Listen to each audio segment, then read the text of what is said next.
primavera de 1853 sussurrava promessas sobre as terras áridas de Castilha la Vieja. Mas, na Hacienda Valdemar, o ar era pesado de expectativa, quase denso com o peso de uma antiga tradição. Era o tempo do casamento, da aliança que garantiria a prosperidade e o prestígio da família. Dona Visitación, a primogênita, movia-se com a leveza ensaiada de uma boneca de porcelana, uma joia da família lapidada para ser exposta.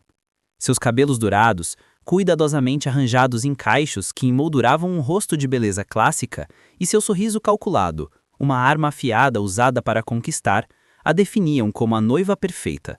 Ela era a luz da casa, o centro de todas as atenções. Sua irmã, Dona Remédios, a invisível da família, caminhava em passos mais ponderados, quase hesitantes. Uma marca escura no lado esquerdo de seu rosto, resultado de uma febre infantil, e uma leve claudicação em sua perna direita a tornavam um fantasma na vida social, uma presença que as pessoas educadamente ignoravam. Enquanto Visitación vivia para impressionar, Remédios encontrava paz no seu refúgio, um jardim esquecido na parte de trás da propriedade, onde a terra, generosa, correspondia à sua dedicação.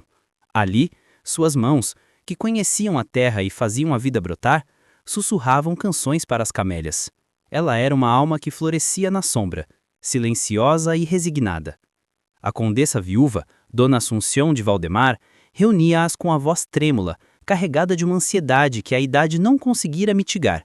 O Marquês de Los Llanos, Dom Evaristo de Villacorta, estava a caminho para escolher uma esposa. O coração de Visitación vibrou com a promessa de um título, com a certeza de que a riqueza e o poder estariam ao seu alcance, sua maior ambição finalmente se realizando.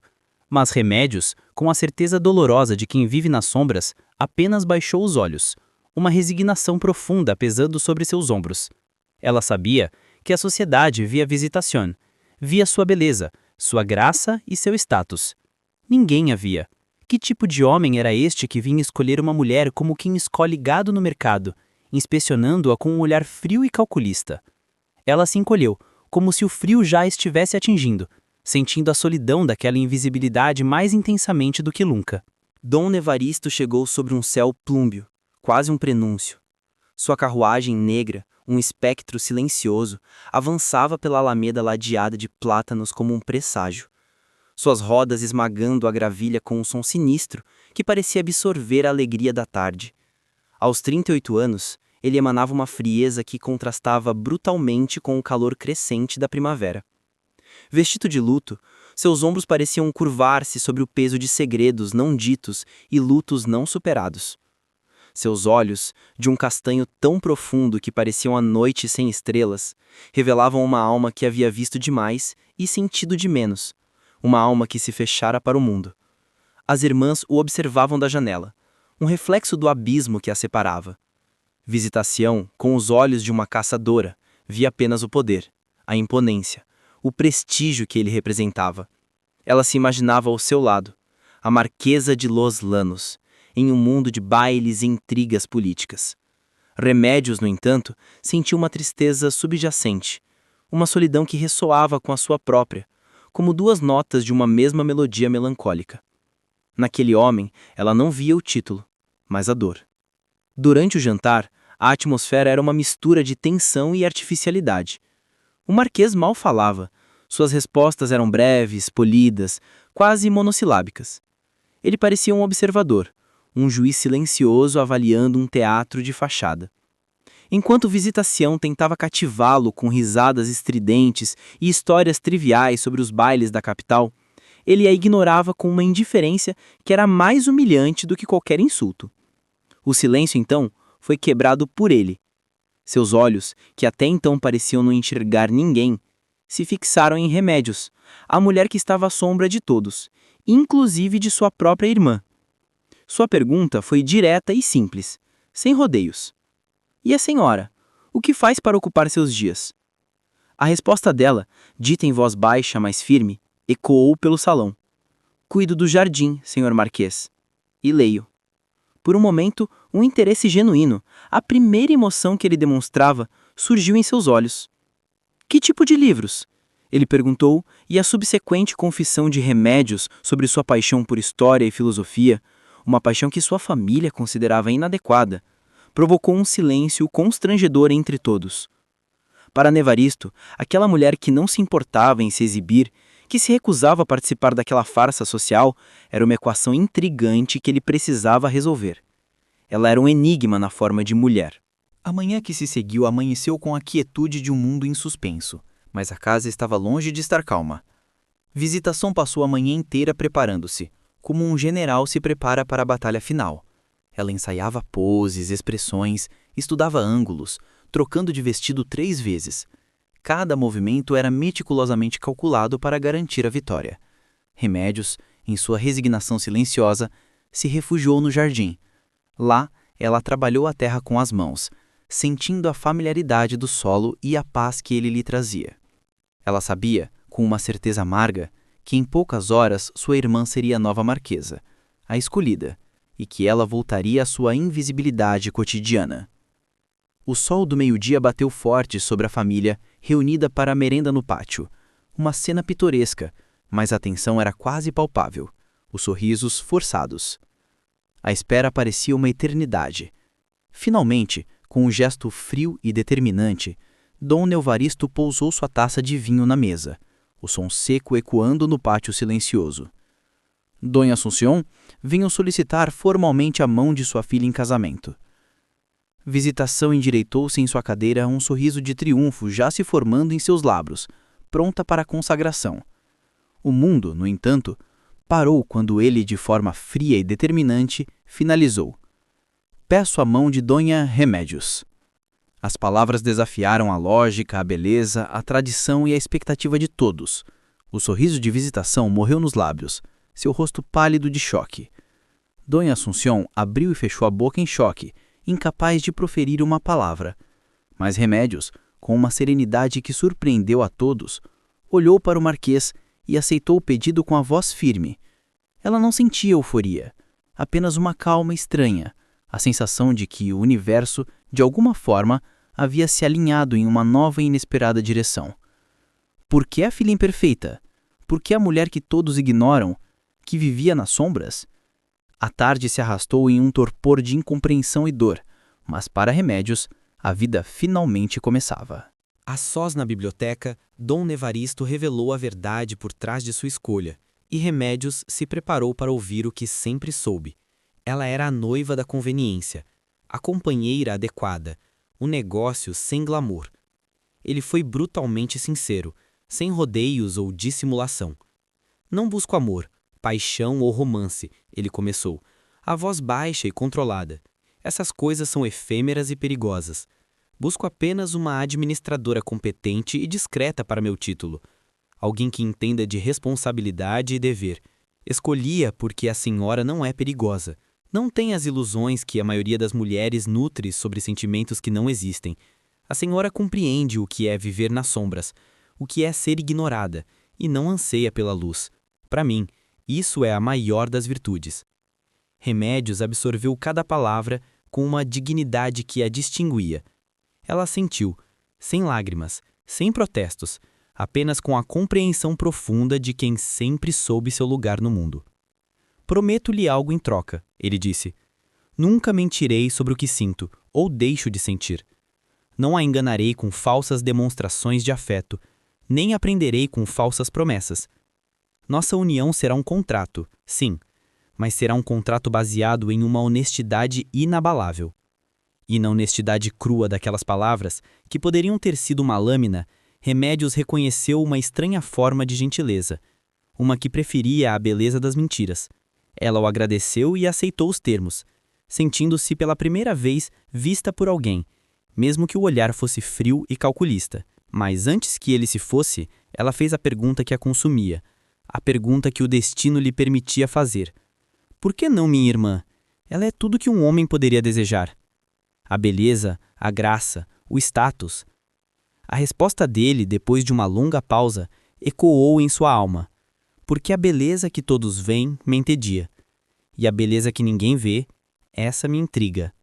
A frase simples e direta a fez compreender algo sobre ele, sobre a complexidade da alma de um homem que havia perdido a fé em tudo o que era visível. Os dias que antecederam o casamento transformaram-se em uma dança de humilhações silenciosas e descobertas. Visitação, recuperada do choque inicial, lançou uma campanha de venenos sutis, tentando provar que o Marquês fizera a escolha errada, que Remédios não era digna de seu título.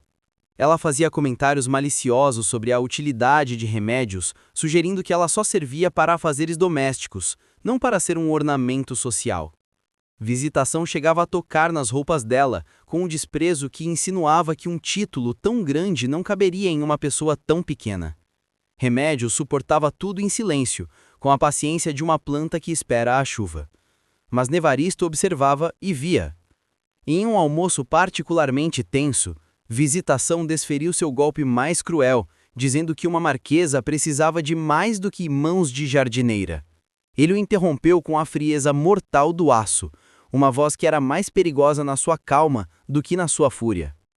O que sustenta uma linhagem nobre não são ornamentos, mas substância, ele declarou, os olhos escuros fixos nela.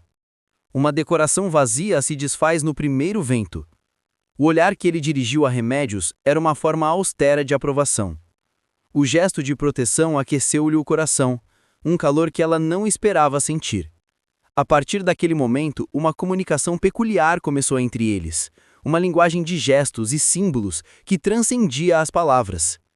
Um livro sobre botânica, deixado na biblioteca, uma clara alusão aos seus interesses.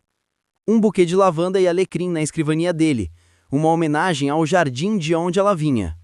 Uma nota com palavras cuidadosamente escolhidas, um poema de sua autoria. As flores sabem crescer mesmo nas pedras. Talvez eu tenha estado cego por tempo demais. O jogo de símbolos continuou até o casamento, e a mensagem final, deixada por Nevaristo em sua almofada de costura, foi a mais significativa. Não és insignificante, eu é que não soube olhar. Ela sabia que aquele homem que, no começo, parecia não ver nada, agora via mais do que ninguém. O dia do casamento amanheceu envolto em uma bruma dourada, os raios de sol dourando as folhas da hacienda. A cerimônia, na pequena capela da família, foi austera e íntima.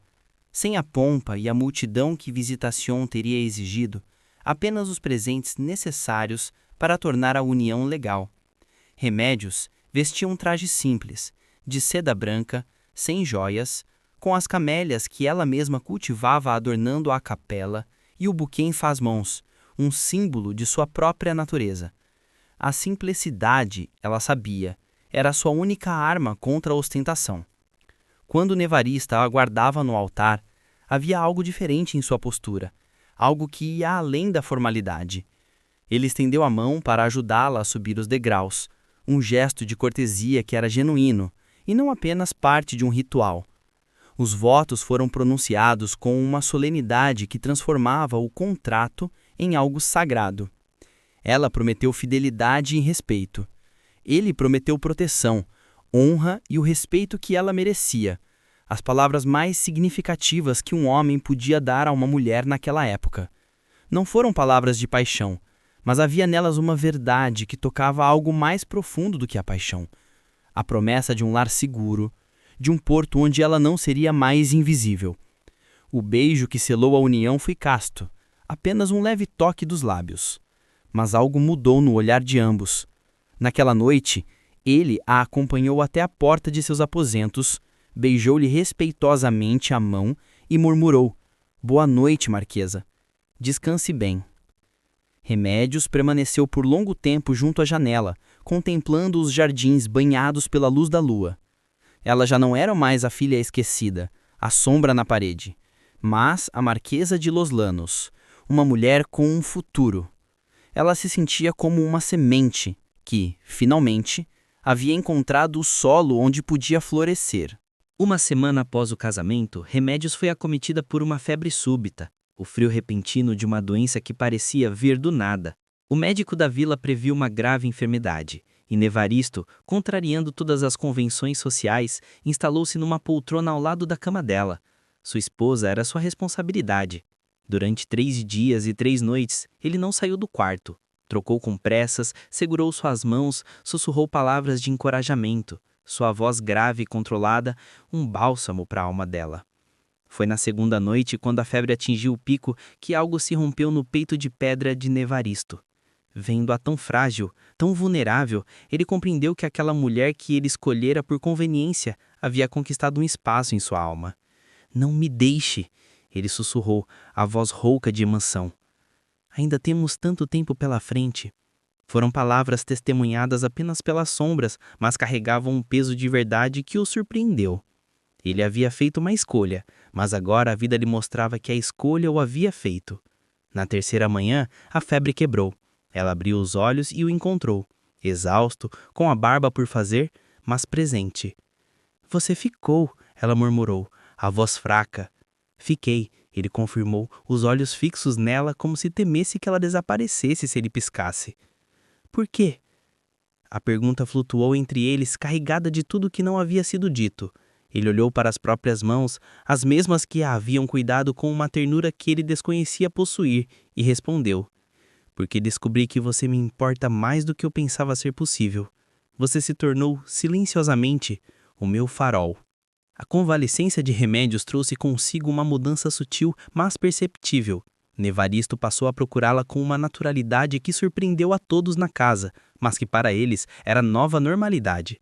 Ele se interessou pelos livros dela, por suas opiniões, por sua visão de mundo, descobrindo que sua aparente submissão escondia uma mente aguçada e observadora. Ele a via de verdade, e não como uma esposa troféu. Eles começaram a passear juntos pelo jardim, onde ela lhe falava sobre as plantas, sobre a vida que brotava da terra. Remédios falava sobre as virtudes da paciência e da espera, e ele ouvia, absorvendo cada palavra como um bálsamo. Foi numa tarde de agosto, sobre um carvalho centenário que ele passou a frequentar, que a primeira confissão real aconteceu, uma que não tinha nada a ver com a conveniência. "Quando a escolhi para ser minha esposa, pensei que seria segura, que não me afetaria. Escolhi-a por medo. Medo de amar novamente, medo de sentir, medo de perder. Mas você apareceu com sua dignidade silenciosa, sua calma e sua sabedoria, e destruiu todas as minhas defesas sem nem mesmo tentar. Agora temo precisar de você mais do que preciso de ar para respirar." As palavras dele não eram românticas, não eram as palavras de um poeta, mas eram verdadeiras, e a verdade sempre lhe parecera mais preciosa que qualquer poesia. "Eu também", ela sussurrou, "também preciso de você." Ele estendeu a mão para tocar levemente o seu rosto, os dedos traçando a marca que a vida lhe dera, e quando se beijaram, foi com uma ternura que nascia do reconhecimento profundo de duas almas que se encontraram na escuridão. Não havia pressa, apenas a certeza de que haviam chegado ao lar. O mês de setembro trouxe um convite para um baile de visitação, uma última tentativa de humilhar a irmã na frente da sociedade. Remédios sentiu-se apreensiva, mas seu marido, com um gesto de proteção que aquecia o coração, declarou que, se a fizessem sofrer, não iriam. A dignidade de Remédios, no entanto, não lhe permitiu fugir. Eles iriam e mostrariam que o casamento era motivo de celebração, não de pena. No baile, Remédios estava elegante em seu vestido azul escuro, um contraste com a ostentação dos outros convidados, e Nevaristo impecável. O baile transcorreu sem incidentes até a ceia, quando Visitación, num brinde malicioso, insinuou que o casamento de sua irmã não seria completo por não ter filhos. A fúria de Nevaristo foi terrível, controlada como uma tempestade que se forma no horizonte, seu rosto endurecendo em uma máscara de aço. Ele se levantou, estendeu a mão para a esposa e a convidou para dançar, um gesto de desafio e proteção diante de todos. "Não faço por você", ele sussurrou durante a valsa. "Faço porque você é minha esposa e eu me orgulho disso." A dança foi uma declaração pública de devoção. A valsa deles era a única no salão. De volta à biblioteca, ele finalmente confessou o segredo de sua frieza. A perda de sua primeira esposa no parto, há 15 anos, o fizera jurar que nunca mais se permitiria amar, para não ter que enfrentar a dor novamente. Ele havia se fechado em uma tumba de luto. Remédios, por sua vez, confessou que sempre se sentira invisível. "Mas você me fez compreender que eu estava errada. Eu estava apenas esperando pelos olhos certos para me enxergar. Você foi o único que me enxergou." Nevaristo. Eles se abraçaram, duas almas feridas, encontrando uma na outra a possibilidade de cura. Naquela noite, pela primeira vez, não dormiram em quartos separados, e a união da conveniência finalmente deu lugar a um futuro construído sobre a verdade, sobre a honestidade, sobre o amor que havia sido silenciosamente cultivado. O outono chegou à hacienda, trazendo consigo uma transformação visível. Em uma tarde de brisa fria, Remédios revelou a Nevaristo que estava grávida, e ele ajoelhou-se nos vinhedos, beijando-lhe as mãos com a reverência que tocava o sagrado, a emoção superando sua frieza. A notícia espalhou-se pela província, e até Visitación, em um gesto de rara humildade, enviou uma carta de felicitações desprovida da malícia habitual. Nevaristo, para celebrar a notícia, anunciou a construção de um invernadeiro, o maior e mais belo de toda Castilha. É o meu presente de amor, ele disse. Meu reconhecimento de que você trouxe a primavera permanente à minha vida. O inverno de 1854 trouxe consigo uma tristeza inesperada, a doença e morte de Dona Assunción. Em seus últimos momentos, a condessa confessou ter agido com injustiça, por medo de que a diferença de remédios fosse um reflexo da sua falha como mãe. Perdoe-me, ela sussurrou. Você sempre foi mais forte, mais sábia, mais digna que qualquer um de nós. O perdão foi concedido e com a morte da mãe, algo que se quebrara na infância de Remédios finalmente se reparou. Vise também se desculpou, admitindo a inveja da paz interior da irmã. A primavera chegou com um bebê, um menino que eles chamaram de Antônio, em homenagem ao pai de Nevaristo. E ele, observando a esposa com uma devoção que beirava a reverência, encontrava a vida em sua forma mais pura. 10 anos depois, o invernadeiro de Remédios era famoso em toda a Castilha, um símbolo de como o amor paciente pode fazer florescer a beleza nos lugares mais inesperados. A mulher que sempre se considerara invisível, agora carregava o futuro em seus braços, amada por um homem que aprendera a ver a beleza, onde outros viam apenas imperfeições. E a cada estação, as camélias floresceriam, silenciosas testemunhas de um amor que cresceu da conveniência para a eternidade. A mulher invisível havia se tornado finalmente a mais visível de todas, não pelos olhos do mundo, mas pelos únicos olhos que verdadeiramente importavam, os de quem soube amá-la pela pessoa que ela sempre foi.